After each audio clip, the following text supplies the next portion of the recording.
and it will purify your good deeds. Our scholars say this is the plague of Amwas in the 18th year of the Hijrah. There was a massive plague in the time of Umar al-Khattab. It was the worst plague of early Islam, and they say this is that prediction. Number 4, wealth will be distributed amongst you so much that if a person is given 100 dinars, he would not be happy. The Sahaba were very poor. 1 dinar was a big deal. 100 dinars was a fortune to them. And we are now at a time when 100 dinars is, okay, no big deal. We're at this time now. Number 5, there will be a fitna, a trial that will not leave any of your houses except that it will touch it. Our scholars say, in all likelihood, this is the fitna of the Sahaba, that every single household was affected. Siffin, Jamal, Aisha, Talha, Zubair, Muawiyah, Yazid, that fitan, that first war, that civil war that took place, they say this. Others say this might yet be another fitna that will happen. And then number 6, and this is what we're interested in. Number 6, there will be a treaty between you and the Romans. There will be a treaty between you and the Romans. And then they will betray you and march against you with 80 banners, under each of which will be 12,000 troops. In other words, 100,000 people. This hadith is in Ibn Majah. Another hadith mentions that you will form a treaty with the Romans, and you will fight an enemy common to both of you. You will form a treaty with the Romans, and you will fight an enemy common to the both of you. Then you will be victorious, and as you are returning back, one of the Romans will raise the cross on a mount and say, "This has caused us victory." And a Muslim will get angry and destroy that cross, say, "Allah has caused us victory." And war will break out, and the Romans will break their truce. And then this incident of marching against you will take place. So these are only 2 or 3 hadith about this. That's it. But they predict another genre of predictions, and that is, there will be a third enemy. Who is that third enemy? Allahu A'lam. But it's neither the Muslim peoples nor the Europeans. There is another power on the rise. May Allah protect us from all of them as well. But anyway, this Allah knows whether that power will be the actual one. So there will be a third race, a third group of people. You and the Romans will join hands in fighting them. And there will be an alliance between you. And you will be victorious.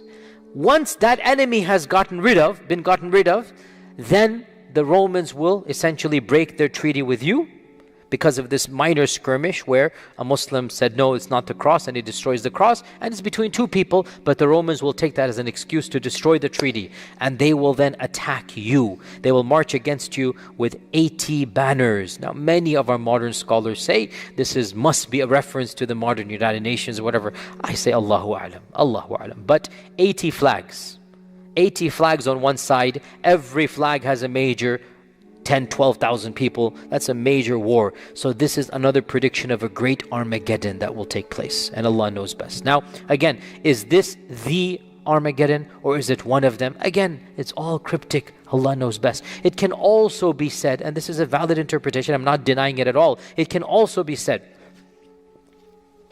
that the final battle between Dajjal and Isa will be an easy battle, not a difficult one. And that the Muslims will not die en masse in that battle. And that will be a gift to Allah to the believers. The hadith are not explicit. I'm simply saying it can be derived. How can we derive this? Because when the Dajjal sees Isa, what's going to happen? He will scream, a loud scream, and flee away and dissolve, and Isa will kill him. Now, with Dajjal being killed and his followers see Dajjal being killed, they're all scattering helter-skelter. They're all be going, and that's when the creation will say, "Come and kill the person behind me," right? It could be said, another interpretation of all of these is, the final battle is not the Malhama. The Malhama is the one before it, which is this one. The Romans and 80 flags on one side and the Muslims on the other. As for the actual final battle, it will be a gift. Why will it be a gift? There will be no resistance from the other side. You understand this point, right? You guys following?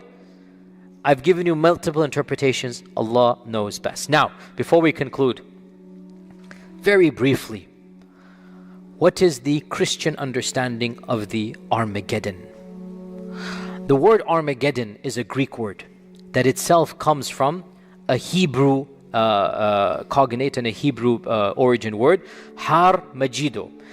And Har in Hebrew means a hilltop, and Majido is the name of an ancient city. Megiddo now.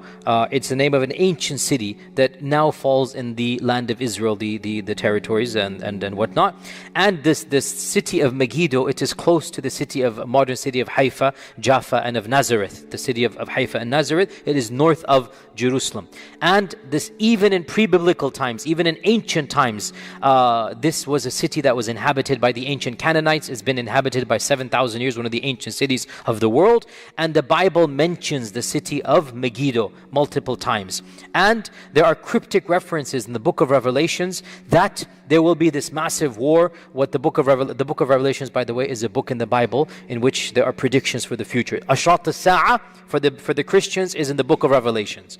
The beast 666, the book of Revelations. Okay, Antichrist, the book of Revelations. It's very cryptic, and that's why even many Christians don't read it. It's not an easy text to understand. So there are cryptic references in the book of Revelations to the big battle at Har Megiddo, hence Armageddon. Okay, hence Armageddon. The term Armageddon comes from Har Megiddo, the hilltops of Megiddo, and there are a number of interpretations of modern day Christians with regards to these statements.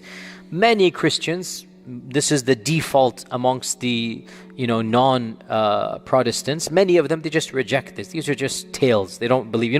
Again, Muslims, learn your Christianity if you want to be involved in da'wah. Not all Christians are the same, just like not all Muslims are the same. Many Christians don't consider the Bible to be the word of God anyway. This is the default in America. The majority of Christians do not take the Bible literally. So it's not a big deal for them. If the book of Revelation says something, no big deal. However, some strands of Christians take the Bible literally, and in particular, of course, evangelicals and the Baptist strand, this is well known for this. And so for them, they have a very, very particular belief in the second coming of Jesus, and in the resurrection of the dead, and in the rapture, it's called, and in the Armageddon. Now is not the time to get into the series of events they believe in. There are multiple strands within Christianity. Please study them if you're interested. You have the pre-millennialists, you have the post-millennialists, you have the amillennialists. All of these are various strands of Christianity. Baptists in particular are associated with the strand called premillennialism, which believes that the second coming of Jesus Christ will be in two stages. That Jesus will come and there will be a 7-year period of tribulation. And the beginning of that will be something called a rapture. And what is the rapture? The rapture for this strand of Christianity, not all Baptists, but most Baptists and many Christians believe this, and it is becoming very common now. There's genre of literature and lots of famous books are being written that are science fiction, or not science fiction, fantasy and whatnot, Christian literature and cartoons and whatnot that are watched in Christian circles of the imminent coming of the rapture. What is the rapture? For them, they believe when Jesus comes down, Christians will rise up to meet him in heaven. That's the rapture. They will meet him midway. And they believe that for 7 years, there will be this battle between the forces of good and evil. The Antichrist will come. By the way, 7 years is also in Islamic literature. That's there as well. There's going to be forces between the Antichrist and the righteous people. Then Jesus will come down after 7 years and defeat the Antichrist. And then there will be permanent peace on this earth. And then there will be judgment after that. And by the way, some Christian sects believe when Jesus comes again for the second time, that is judgment right then and there. There is no heaven and hell. So the 7-day Adventists, for example, that's what they believe. There is no heaven and hell for them. They believe the coming of Jesus is the itself heaven and hell. And the point being, of course, and there was a survey done a number of years ago, the point being, we need to understand evangelical support for modern politics in light of the belief of the rapture and the belief of the coming of Christ and Antichrist, okay? Over 80% of evangelicals, over 80%, that's not a small number, evangelicals, not all of Americans, evangelical Americans,